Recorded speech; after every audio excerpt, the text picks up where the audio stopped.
как одевались якутские модницы до прихода русских. В отличие от других народов севера, у якутов была развита металлургия, как у всех тюркских народов. Поэтому умели делать медные, железные изделия, украшения и до прихода русских.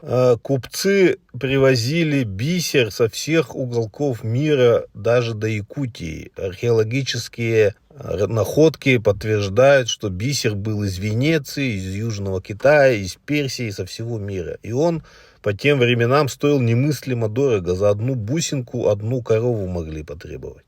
Поэтому, когда в 1632 году пришли русские в Якутию, они привезли дешевую медь, дешевое железо, дешевый бисер. И произошел огромный расцвет ремесел, культуры, вообще благосостояния якутского народа. Численность якутов резко выросла с 30 тысяч до 150 тысяч к 18 веку.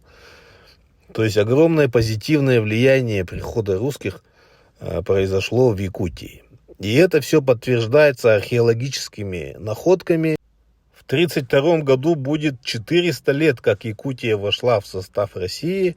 И это было, конечно, и для Российской империи огромное приобретение, потому что база первопроходцев была создана в городе Якутске на севере, и только отсюда они пошли на юг, на Амур, на Камчатку и дошли до Аляски.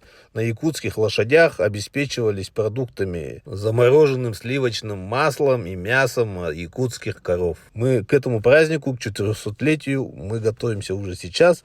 И всему этому посвящена конференция «Якутский острог. Форпост освоения северо-востока Азии», который проводит Институт гуманитарных исследований и проблем малочисленных народов Севера Сибирского отделения Академии наук России. Конференция республиканская с участием российских ученых, где была представлена выставка вот с этими уникальными археологическими находками, которые показывают, что якутские женщины очень красиво и богато одевались и до прихода русских, и в XI веке. В целом показывает преемственность развития декоративно-прикладного искусства народа Саха, начиная с XI века, как оно развивалось, какой расцвет произошел в XVII веке, когда пришли русские.